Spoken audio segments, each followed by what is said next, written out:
Good day. This is the CFP Board Registered Programs Fall 2015 update. My name is Dr. Charles Chaffin. I'm Director of Academic Programs and Initiatives here at CFP Board. Today's webinar is going to focus on three areas. First, we're going to talk about some general statistics relative to CFP Board Registered Programs and their graduates. We'll talk about the CCI reports, the Certification Completion Initiative data, and then have several significant announcements to share. I should note that a recording of this webinar will be available in the coming weeks, and we will send an email out to all of our partner colleges and universities notifying them of when this is available, and we certainly encourage you to share this with your colleagues across your department.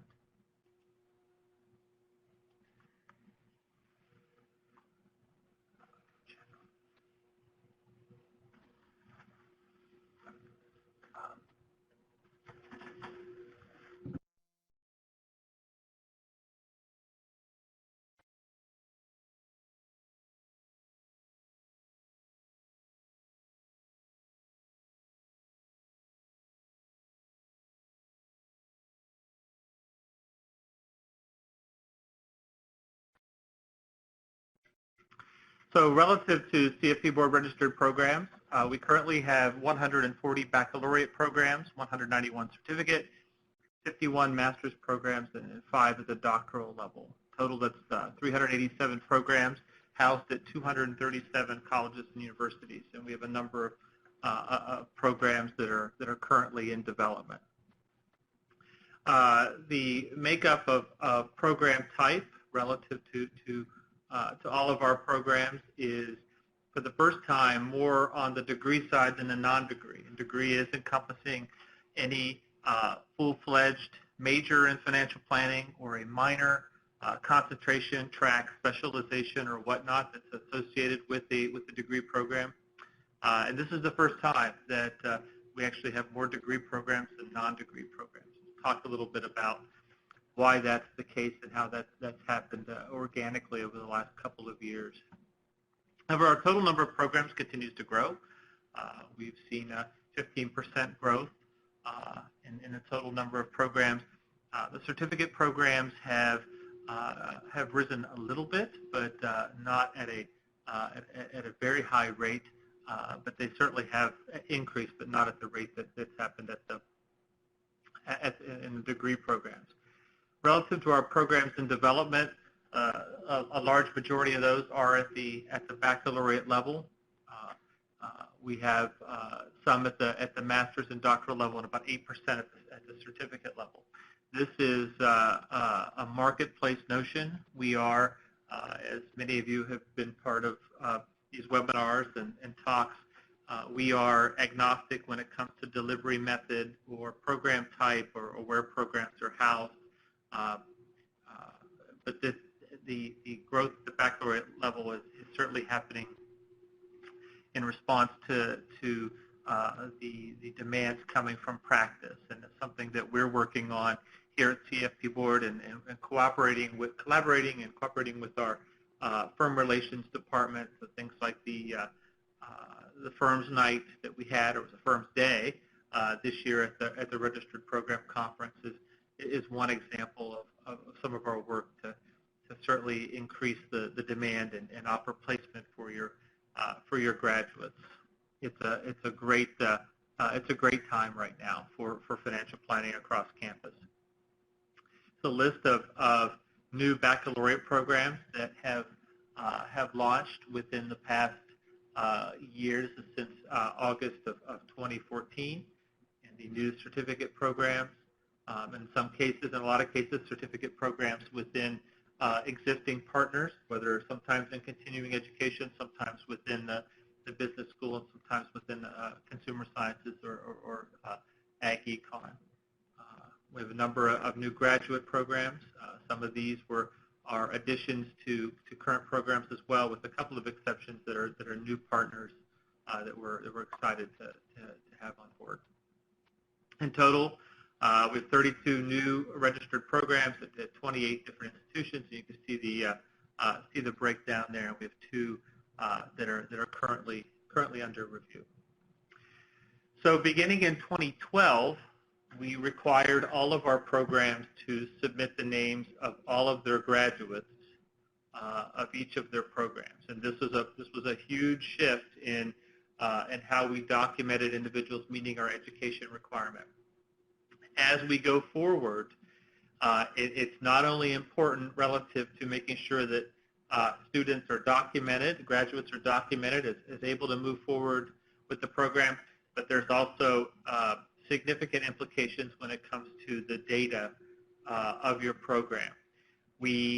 In the past 5 years, we're, as you know, through our renewals and whatnot, we're exchanging a lot more data, and that is designed to enhance our common objectives in seeing students through to meet the education requirement, and also supporting our programs where they're housed.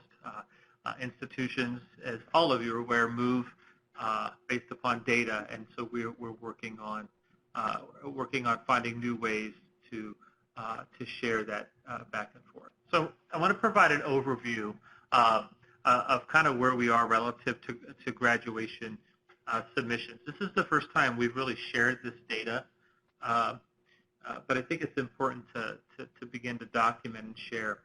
Our total number of graduates submitted in this year is 15% higher than it was in 2014. And in 2014, it was 10% higher than 2013. So we're seeing great growth in the number of individuals coming through our programs. 10% of that increase has been in the certificate programs, and that's been pretty steady. It was around 10% from 2013 to 2014 as well. The biggest shift has been at the baccalaureate level. Almost 50%.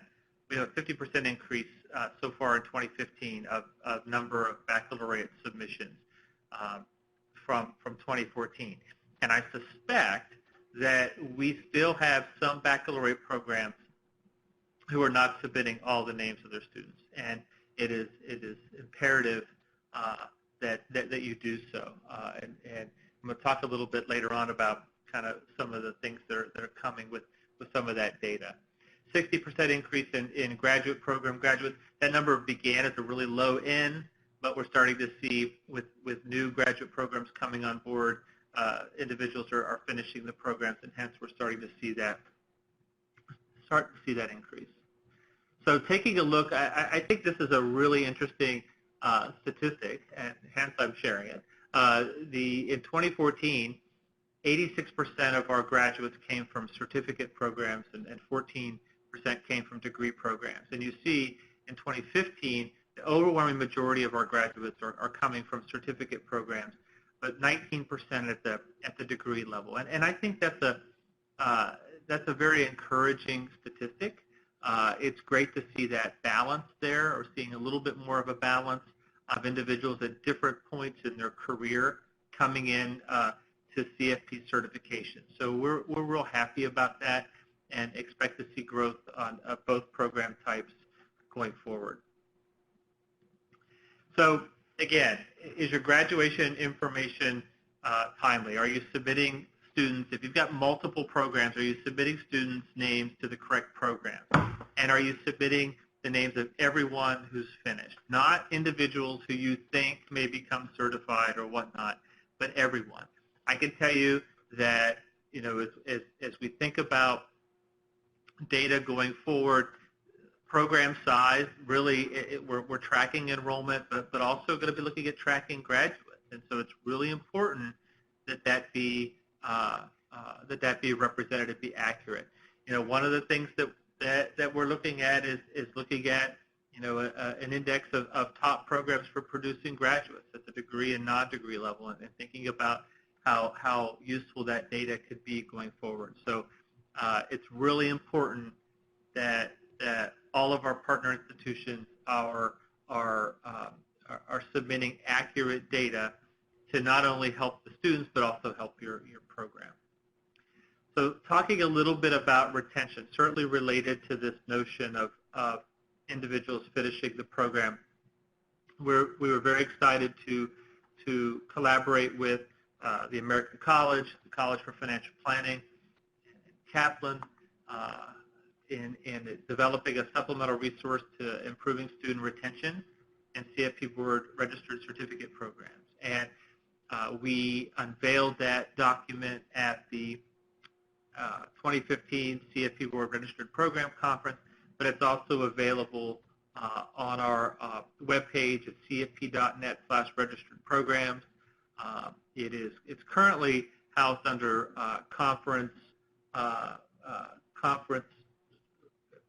papers, but I believe we're looking at moving that. That's going to be moved to a more prominent position. But it's in there, and even if you're a degree program, I think it can be something that's very, very beneficial, whether it's looking at instructional or non-instructional activities that are helping promote student retention, or looking at admissions.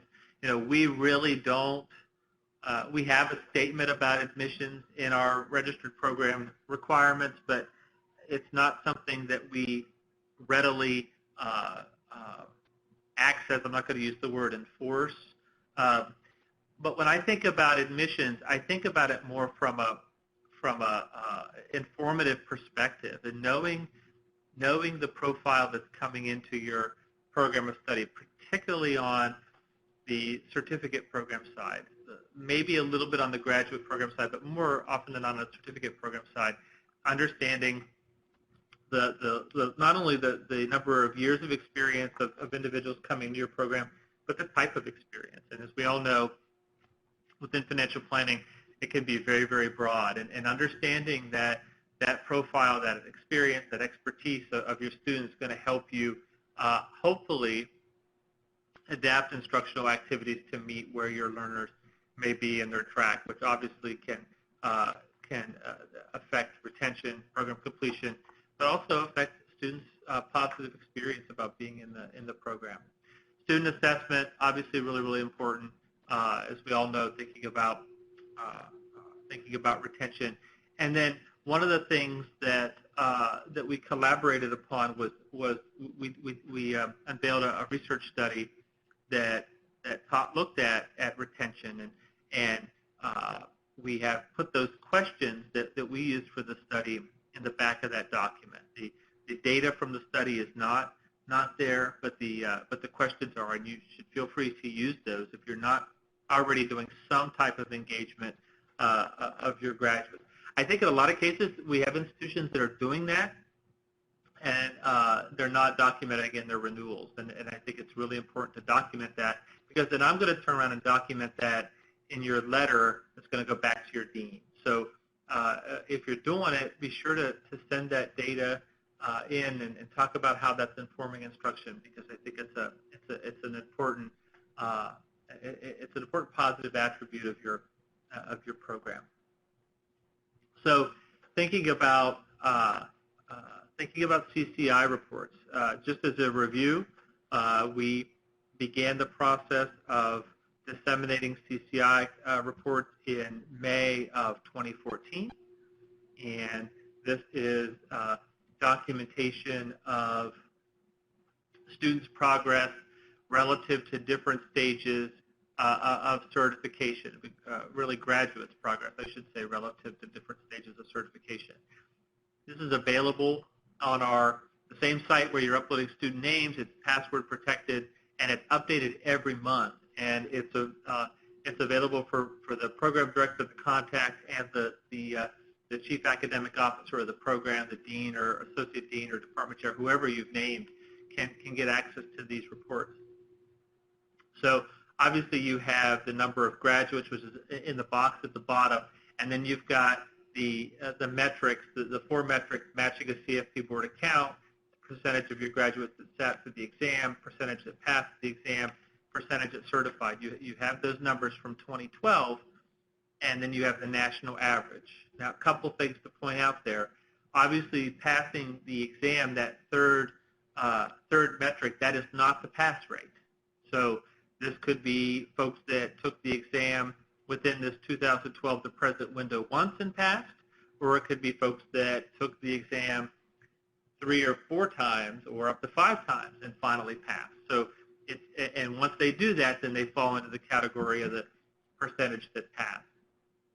The reason why there's a red circle around the first 2 is that's the area where we hold our programs accountable. We don't hold our programs accountable relative to pass rate on the exam. There are way too many direct and indirect variables that impact pass rate. But having an account and getting to the point where the student sits for the exam is something that the program has far more control. And let me provide an example of that relative to sitting for the exam. The market right now is very good, as we all know, for graduates coming out of our programs. And there are lots of conversations between firms and programs about partnering, about career tracks for their graduates and whatnot. That notion of the employer supporting the graduate taking the exam should be part of that conversation. Are you going to support our graduates taking the exam? And I think I think all of us are on the same page when it comes to seeing that as a priority of students sitting for the exam. And for almost all of our programs, with very few exceptions, the program objectives state encouraging students or producing students to go on and become CFP professionals. So it's consistent with the mission of your program, and it's important that it be followed through upon. And this metric really helps in that area.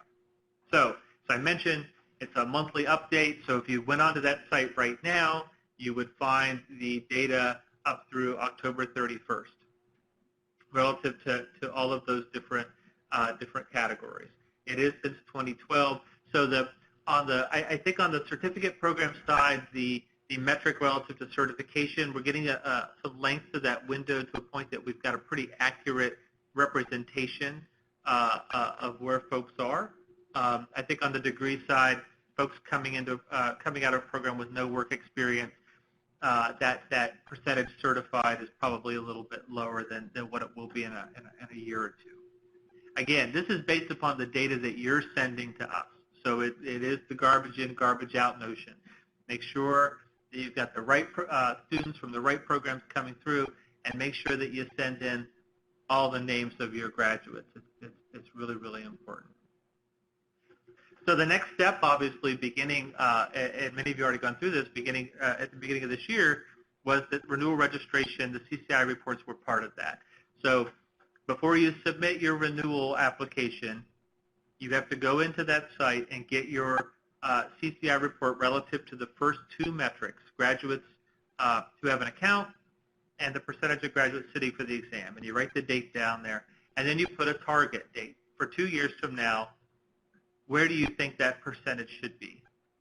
Taking into consideration that if you're a new program, and we have lots of new degree programs, are you going to have more graduates coming through in the next 2 years than you have in the past?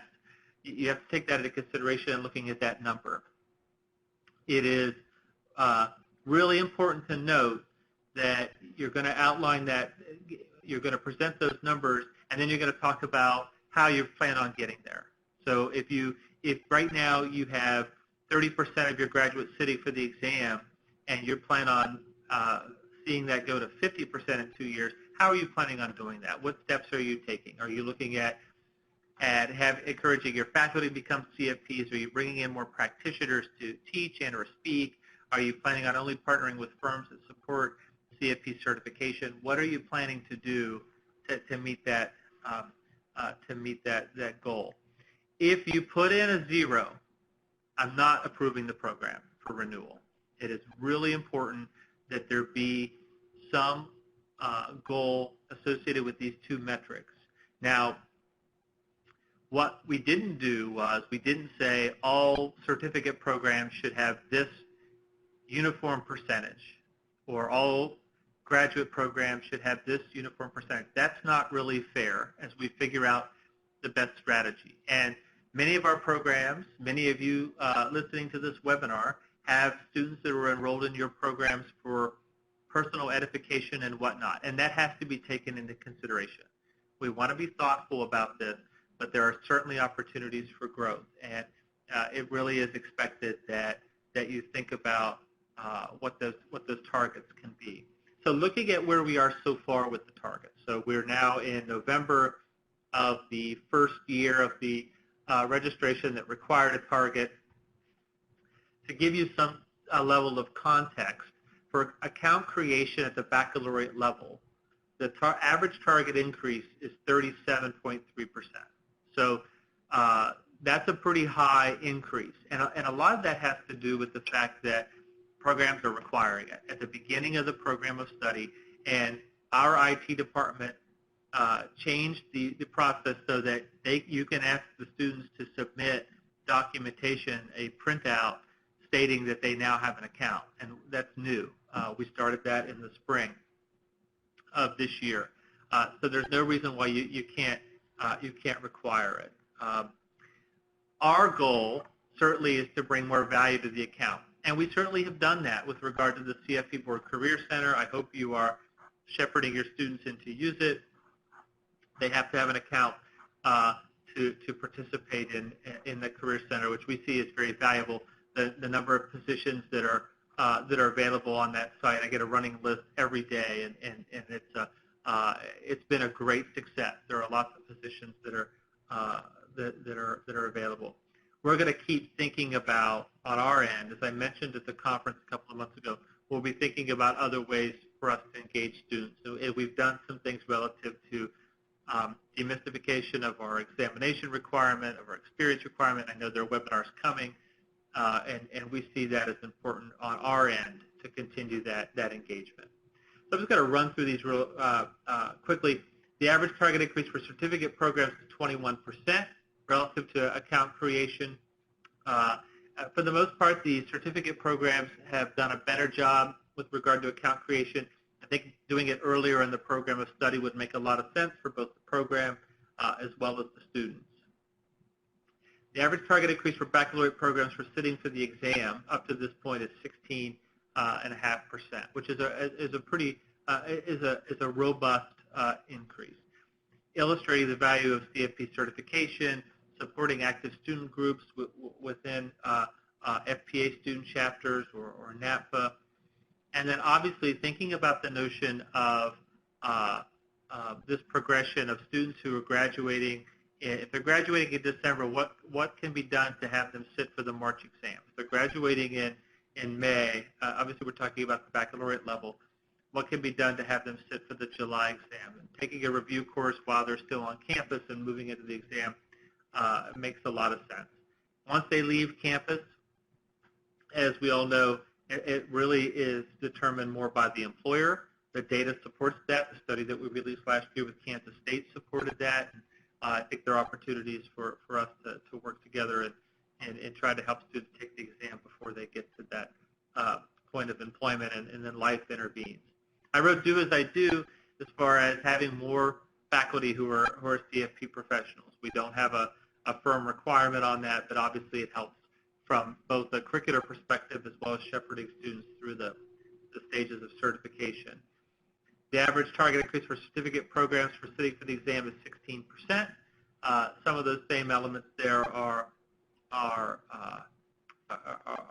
present from the baccalaureate programs. I think encouraging students to take the exam as soon as possible after they finish the program of study makes a lot of sense. And in some cases, one of the things we're looking at here is having students register for the exam in advance, a year in advance, to kind of help keep them on track. And so we're thinking about that much more broadly. We are now providing names of graduates who sat for the examination for registered programs. We announced that it's been a year now, and it's on the same very site that the CCI reports and the ed verification information is. If this is something that programs have asked for. If we're going to hold you accountable with regard to individuals sitting for the exam, then we need to provide tools to help with that area, and so we have.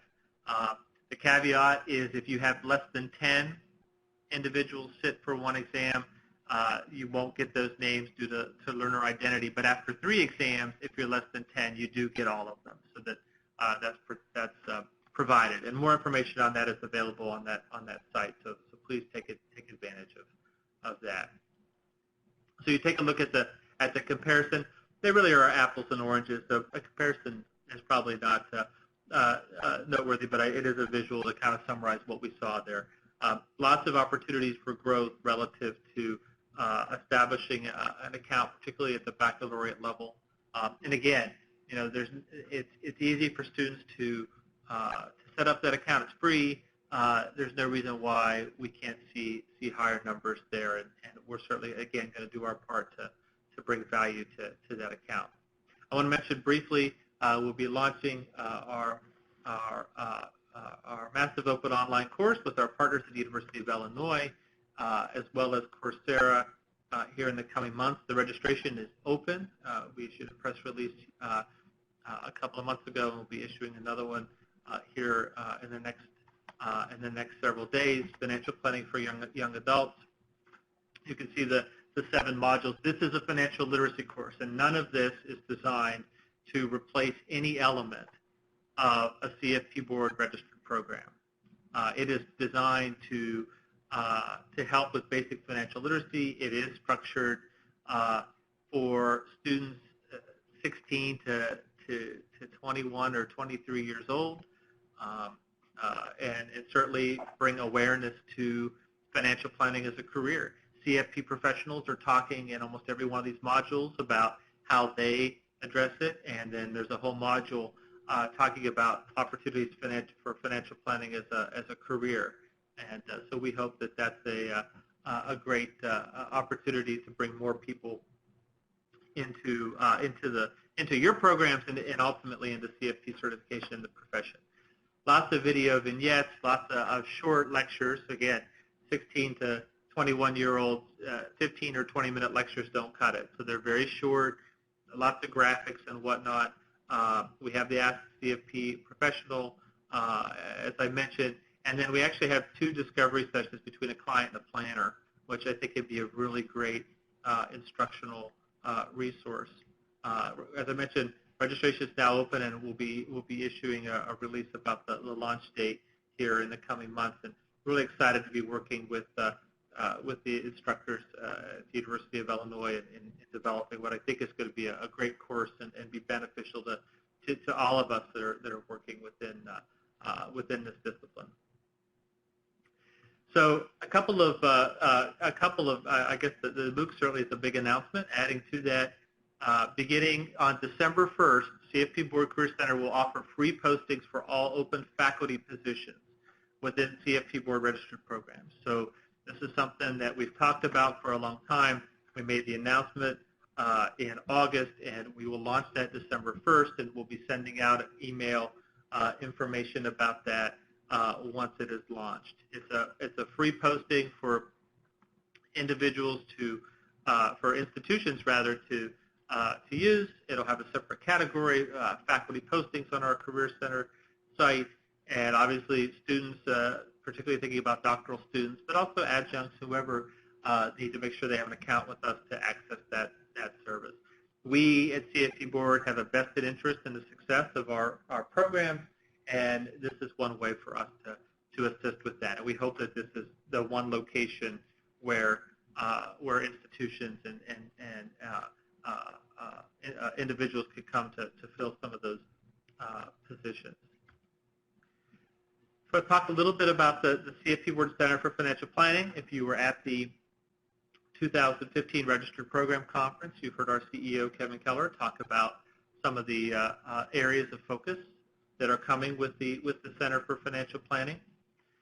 Certainly, we see the center focusing as we mentioned, in 3 areas. Building an academic home that offers opportunities for conducting, showcasing, and publishing new research, and adding to the financial planning body of knowledge. Thinking about not only an academic research colloquium, which we announced, and I'll get to in just a second, but also a respected academic journal, peer-reviewed, that's going to be accepted for tenure and promotion within all of our partner institutions, and certainly thinking about adding to the body of knowledge for this very young but growing discipline and young but growing profession. Workforce development is certainly a big part will be a big part of the Center for Financial Planning as we think about the retiring workforce. We've talked about the idea that we have more CFPs over the age of 70 than under the age of 30, and that is a significant challenge, as well as a significant opportunity that we hope through the center, through the participation of firms, through the participation of all of our partner institutions and beyond, that we can address that to everyone's benefit. And then obviously thinking about greater diversity within the profession, both from a gender perspective as well as from a racial perspective. The launch of the Center for Financial Planning is next week. It's Wednesday, November 18th. It's from 8:30 a.m. to 1:30 p.m. and you're invited. You may already be aware of that, and I want to remind you again that you are. And we hope that you'll attend via one way or another. You can come in person at the New York Marriott Marquis, or you can attend remotely via webcast, and the link for both of those is there. Please share that with your students, share that with your colleagues within the program and beyond. But we're real excited to be launching the center. It is something we've been working on for quite some time, a few years, and the idea of partnering researchers and colleges and universities with large firms, with small firms, with CFP professionals to address some of these very important elements within the profession is very, very exciting. And we see this as a great opportunity to advance our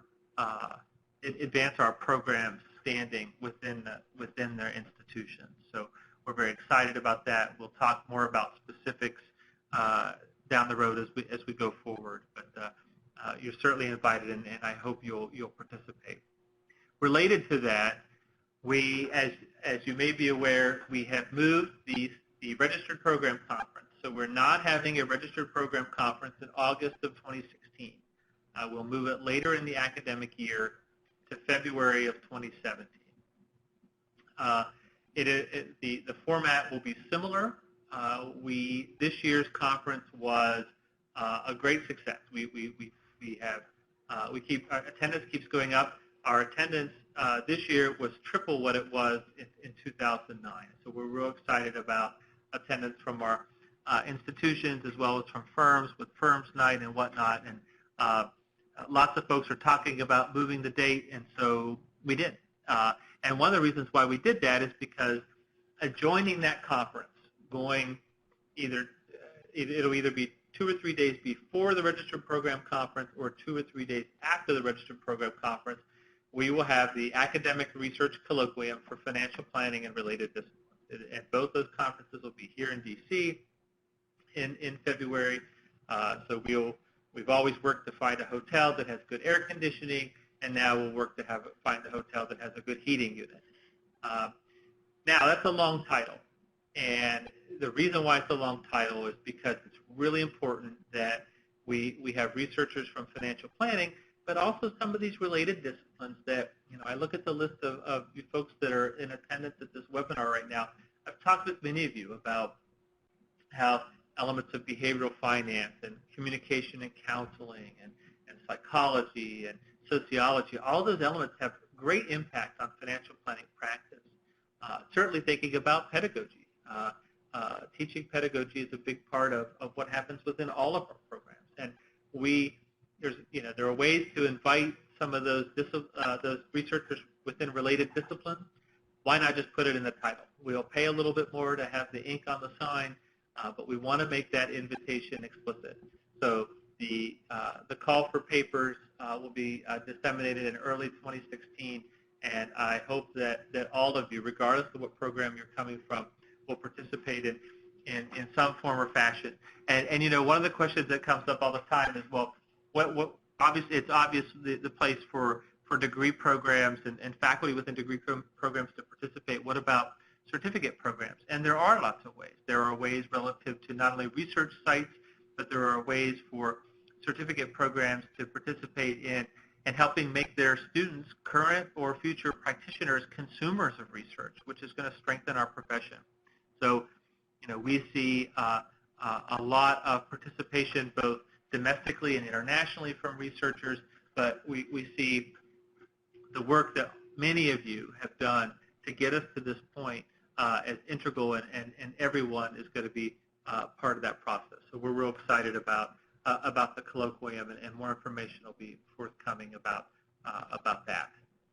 I want to mention on the degree program side, we will be disseminating next week, next Thursday, which is November 19th, a survey, University of Georgia CFP Board survey regarding faculty hiring within programs. So this conversation has come up quite a bit about whether the profile of faculty hires in our degree programs has changed. As we look at, you saw the data regarding business schools. We have more business schools that have opted to offer a CFP Board Registered Program. How does that impact how graduate programs prepare the next generation? So we see that as a great opportunity. I hope that those of you working within a degree program will make sure that the right folks who would be involved in the hiring process complete that survey. Our doctoral programs, I know, will be excited to get that data to help them in preparing individuals to enter that faculty workforce. And thank you to Dr. John Grable for our collaboration and pulling that survey together. If you've got Career Center contacts or faculty contacts, get them on our mailing list. Just email registeredprograms@cfpboard.org, and they'll be added. So they'll find out about the webinars and things that are going on with the Center for Financial Planning and all those things. It would be really, really helpful. If you have an issue with your program listing that someone has changed on the website, and I know the website gets lots and lots of traffic, so you want to make sure your listing is correct. If there's an issue, email registeredprograms@cfpboard.org. We'll get that addressed. It's important that it's up to date and whatnot. And that's a great email address if we need to have a call. Happy to talk with folks thinking about a strategy within your program. I'm out on your campuses, and I enjoy that part. I certainly enjoy the calls that I have with you all and thinking about making your programs better and supporting your work. So feel free to send an email to request a call, and we'll have it. Okay, you're still typing in your questions, but I'm going to go ahead and begin. So with regard to if you have students who take your capstone course and are on the challenge status, then that doesn't fall into your CCI data. That's a separate entity and obviously a separate reporting element when it comes to that. The notion of which institution gets credit for the combination status, that's a little bit trickier because you can do it two ways, quite frankly. The one way is that the individual submits their transcripts as a self-reporting element. The student does. The other element, though, just falls under student advising. So if you have a student that has come in to the program of study and you've for whatever reason have accepted their previous coursework, I don't have an issue with those students being reported within your program of study. So there are really two pathways that can be addressed there. Next question. I missed the section on monthly updates under CCI reports. So it's under, we're sorry we missed you at the beginning. It's under the category of the where the ed verifications are. It's in that protected site there. Next question, would it be good to encourage students who are in related disciplines to register with the board? Absolutely it would. I think that, I think that could be, their account and our engagement with them can be essentially be an informal recruiting instrument for students to eventually enroll in your program. So I think it makes sense. If I'm understanding your question right, that students that are in these related disciplines are not part of the board registered program, absolutely. And particularly if you're coming from a business school, as the person who wrote this is, then it would make all the sense in the world, right? Because they likely are already taking an investments class that may be registered with CFP Board. They may be taking an accounting course that may already be registered with CFP Board. So it makes a lot of sense for them to go ahead and encourage them to have that account. And that doesn't hurt your program numbers, right? So that if student X, if you encourage student X to set up an account with us, and because they're taking an investments class, but then they don't do anything beyond that, that doesn't affect the metrics of the program in any way. So you're not out anything relative to program metrics by doing that. It's a good thing to do. Next question, I am looking forward to working with you to improve our program. Well, I am looking forward to working with you as well as with everyone else. I think that is all the questions. Look forward to seeing you at the Center for Financial Planning launch next week, and looking forward to connecting with you either on your campus or via phone or whatnot in the next several weeks. And so thank you for attending, and we'll talk soon. Have a great day.